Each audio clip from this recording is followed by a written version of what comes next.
नमस्कार साथियों, 12वीं कक्षा हिंदी विषय के अंतर्गत आरोह भाग 2 काव्य खंड का दूसरा पाठ पतंग, जिसके कवि हैं आलोक धनवा। पाठ का यह दूसरा वीडियो है साथियों। शुरुआत के पदों को हमने पहले वीडियो के रूप में चर्चा कर चुके हैं। जहां से हम पिछले में छोड़े थे उससे आगे इन पदों को हम दूसरे वीडियो में चर्चा कर रहे हैं। तो आइए चलते हैं पतंग पाठ के कविता की ओर।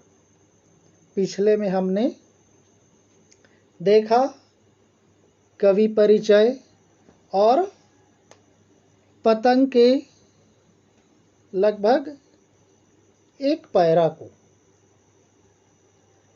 आपको और कवि परिचय अलग से देने की ज़रूरत नहीं है, सीधे हम पाठ में आ जाते जहाँ से हमने पहले वीडियो में जहाँ छोड़े थे उससे आगे आ जाते हैं। पिछले में हमने छोड़ा था दुनिया की सबसे हल्की और रंगीन चीज उड़ सके, दुनिया का सबसे पतला कागज उड़ सके। अब आगे देखते हैं, बांस की सबसे पतली कमानी उड़ सके कि शुरू हो सके सीटियों, किलकारियों और तितलियों की इतनी नाजुक दुनिया। जन्म से ही वे अपने साथ लाते हैं कपास, पृथ्वी घूमती हुई आती है उनके बेचैन पैरों के पास। जब वे दौड़ते हैं बेसुध, छतों को भी नरम बनाते हुए, दिशाओं को मृदंग की तरह बजाते हुए। जब वे पेंग भरते हुए चले आते हैं डाल की तरह लचीले वेग से, अक्सर छतों के खतरनाक किनारों तक, उस समय गिरने से बचाता है उन्हें सिर्फ उनके ही रोमांचित शरीर का संगीत। पतंगों की धड़कती ऊंचाइयां उन्हें थाम लेती हैं महज एक धागे के सहारे। पतंगों के साथ साथ वे भी उड़ रहे हैं अपने रंध्रों के सहारे। अगर वे कभी गिरते हैं छतों के खतरनाक किनारों से और बच जाते हैं, तब तो और भी निडर होकर सुनहले सूरज के सामने आते हैं। पृथ्वी और भी तेज घूमती हुई आती है उनके बेचैन पैरों के पास। तो साथियों, हमने देखा था कि किस तरह से वर्षा ऋतु के बाद श्रावण और भाद्रपद के बाद आश्विन कार्तिक मास में शरद ऋतु के माह में चारों तरफ सूर्य की रोशनी फैली हुई है। आकाश बिल्कुल साफ है, मानो वह शरद रूपी बालक अपने नई चमकती हुई साइकिल को तेज चलाते हुए, घंटी बजाते हुए उन पतंग उड़ाने वाले बच्चों के समूह को अपनी ओर आकर्षित करते हुए आगे बढ़ रहा है। बच्चे पतंग उड़ा रहे हैं। वह पतंग दुनिया की सबसे हल्की और रंगीन चीज है। दुनिया का सबसे पतले कागज को बच्चे रस्सी के सहारे उस नीले आसमान के नीचे उड़ा रहे हैं। बांस की सबसे पतली कमानी उड़ सके, पतंग को में जो नीचे जो सीख होती है वह बांस की पतली सीख होती है। बांस की उस सबसे पतली कमानी पर ही धागा बंधा होता है, रस्सी बंधी होती है, तो वह कमानी उड़ सके शुरू हो सके सीटियों, किलकारियों और तितलियों की इतनी नाजुक दुनिया। उस उड़ते हुए पतंगों को देखकर वे इस तरह से व्यवहार करते हैं कि बच्चे जोर जोर से सीटियां बजाते हैं, किलकारियां करते हैं और आसमान में मानो वह पतंग तितलियों की तरह उस कोमल दुनिया में, कोमल संसार में उड़ने लगती हैं। तितलियों की इतनी नाजुक दुनिया, ऐसे लगने लगता है मानो उस नीले आसमान के नीचे सुंदर तितलियों का एक समूह उड़ रहा है। ऐसा वह पतंग आसमान में तितलियों की तरह उड़ते हुए दिखाई दे रहा है। जन्म से ही वे अपने साथ लाते हैं कपास। कवि कहने लगता है कि बच्चे पतंग उड़ाने में इतने तल्लीन होते हैं, इतने मस्त होते हैं कि बच्चे मानो जन्म से ही अपने साथ कपास लाते हैं। कपास मीन्स कॉटन। कपास बहुत ही कोमल होता है, मुलायम होता है, जैसे बच्चे जन्म के समय बहुत कोमल होते हैं। तो इसलिए वह कह रहे हैं जन्म से ही वे अपने साथ लाते हैं कपास। बच्चे तो जन्म से ही मुलायम होते हैं, उनके हाथ पैर नाजुक होते हैं, मानो अपने साथ कपास लेकर आते हैं। पृथ्वी घूमती हुई आती है उनके बेचैन पैरों के पास, अर्थात यह कि उनके शरीर हर प्रकार की चोट और खरोच को सहने योग्य हो जाती हैं, भले ही वो कपास की तरह कोमल और नाजुक होते हैं। उनकी नजरें आसमान के उस पतंग की ओर रहता है, लेकिन उनके पैर के नीचे मानो स्वयं पृथ्वी घूमती हुई उनके पैरों के पास आ रही है। उनके पैरों के पास आ जाती हैं और जब वे दौड़ते हैं बेसुध, पतंग को नियंत्रित करने के लिए जब वो इधर से उधर दौड़ते हैं बेसुध होकर, बिना सुध लिए हुए, तल्लीन होकर, मस्त होकर, तब ऐसा लगने लगता है मानो वह छतों को भी नरम बनाते हुए, जो घर के छत हैं, घर का बिल्डिंग का जो छत है वह कठोर होता है, वह कठोर छत भी मानो उनके कोमल पैरों के सामने वह भी कोमल हो जाता है। यहाँ पर स्पर्श बीम है साथी। और दिशाएं, जो 10 दिशाएं हैं, वो दिशाओं को मानो वह अपने पदचाप के कारण, अपने पैरों से जो आवाज निकलती है उन पदचापों के कारण उन दिशाओं को मृदंग की तरह, जो बजाने का वाद्य यंत्र है मृदंग, उस मृदंग की तरह मानो बजाते हैं। जैसे उनके पैर उस बिल्डिंग के ऊपर चलते हैं तो उनके पैरों से आवाज आती है, वही आवाज ऐसा प्रतीत होता है मानो वह दिशाओं को मृदंग की तरह बजा रहे हैं। जब वे पेंग भरते हुए चले आते हैं, जब वे उस कठोर छत पर पेंग भरते हुए, कदम बढ़ाते हुए, जैसे झूले में आगे पीछे होते हैं, उसको कहा जाता है पेंग भरना।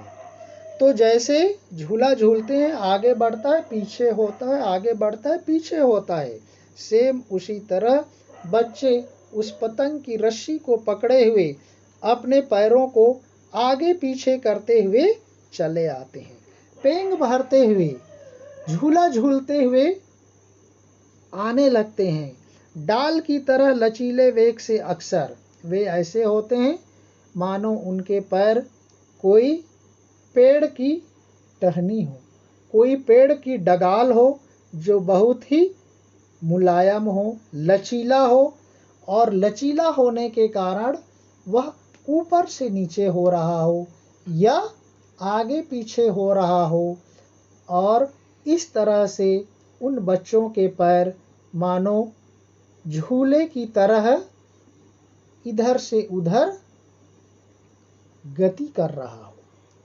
ऐसे उनके पैर उस छत पर आगे पीछे होने लगते हैं, जिससे वह झूले की तरह प्रतीत हो रहा है, पेड़ के उस डाल की तरह लचीला हो रहा है जिसके वेग से ऊपर नीचे होते हैं।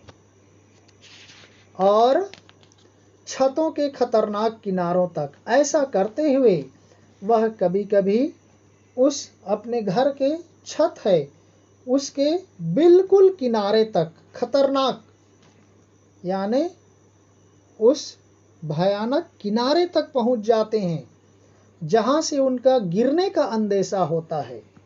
उस समय वे गिरने से बचाता है उन्हें। उस समय जब वो बाल बाल गिरने से बच जाता है, तब उन्हें सिर्फ उनके ही रोमांचित शरीर का संगीत, उस समय मानो उनके शरीर से एक रोमांचित प्रफुल्लित संगीत निकल रहा हो, और उसी संगीत के सहारे उस खतरनाक किनारों पर जाने के बाद भी वो गिरने से बच जाते हैं। पतंगों की धड़कती ऊंचाइयां उन्हें थाम लेती हैं। आसमान में उड़ती हुई वह पतंग हवा में फड़फड़ाते रहती हैं। उस मानव पतंग की धड़कन उधर नीचे बच्चों के पैरों को मानो उस खतरनाक किनारों के पास होते हुए भी मानो थाम लेती हैं, पकड़ लेती हैं, महज एक धागे के सहारे, क्योंकि उन बच्चों के हाथों में उस पतंग की डोरी है।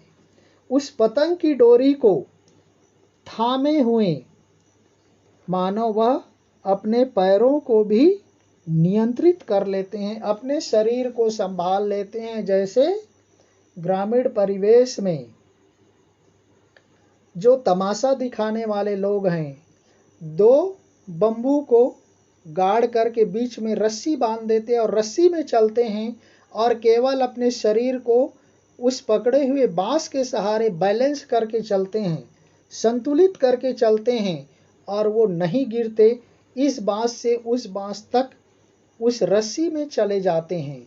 उसी तरह से मानो ये पतंग उड़ाते हुए बच्चे भी अपने शरीर के संतुलन को उस पतंग की डोरी के सहारे, पतंग की रस्सी के सहारे नियंत्रित कर लेते हैं, संभाल लेते हैं।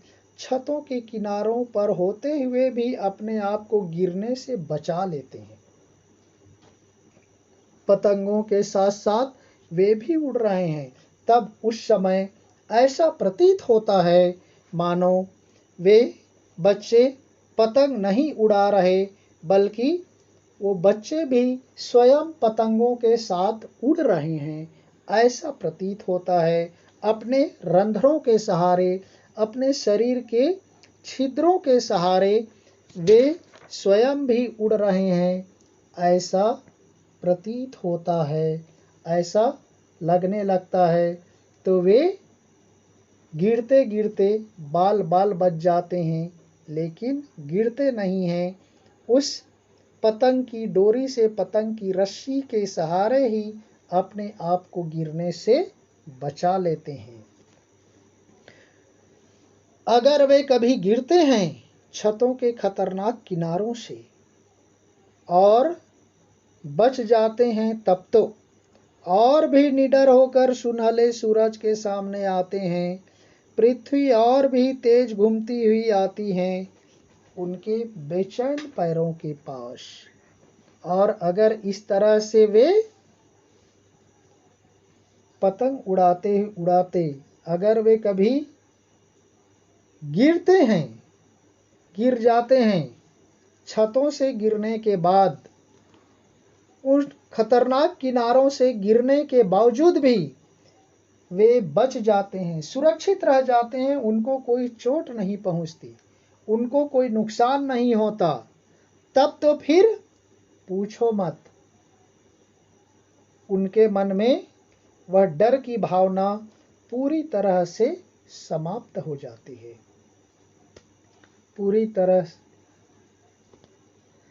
तरह से उनके मन में जो डर होता है वह दूर हो जाता है और वे बिल्कुल निडर होकर, बिना भय के सुनहले सूरज के सामने आते हैं। ऐसे लगने लगता है मानो वो और सूरज के नजदीक जा रहे हैं, मानो सूर्य के सामने पहुंच जाते हैं, और पृथ्वी ऐसे प्रतीत होती है मानो और तेज गति से घूमते हुए, अत्यधिक गति से घूमते हुए उनके पैरों के नीचे आ जाती हैं, उनके बेचैन पैरों के पास आ जाती हैं।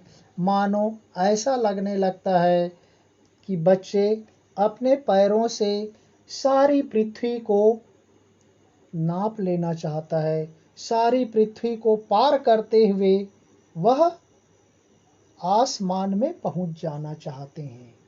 वे सब ओर घूमना फिरना चाहते हैं, और इस तरह से जो पतंग उड़ाने वाले बच्चे हैं उनके मन में उत्साह, उनके मन का रोमांस कई गुना अधिक बढ़ जाता है। तो इस तरह से कवि अपने पतंग कविता के माध्यम से बच्चों की बाल सुलभ इच्छाओं को, उनके उमंगों को, उनकी क्रियाकलापों को बिंबों के माध्यम से, अलंकारों के माध्यम से बहुत ही सुंदर शब्दों में अभिव्यक्ति प्रदान किया है।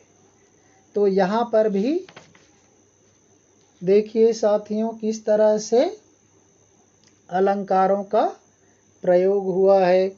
छतों को भी नरम बनाते हुए स्पर्श बिंब है, और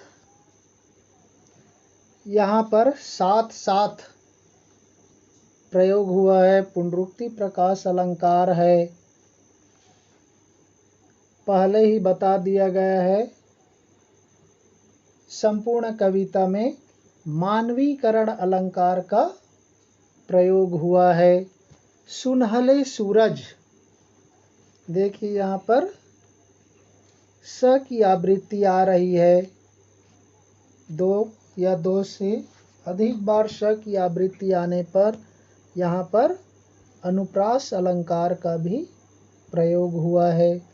दृश्य बिंब है, छतों के खतरनाक किनारे, पृथ्वी और भी तेज घूमती हुई आती है उनके बेचैन पैरों के पास, इसमें दृश्य बिंब का भी प्रयोग हुआ है।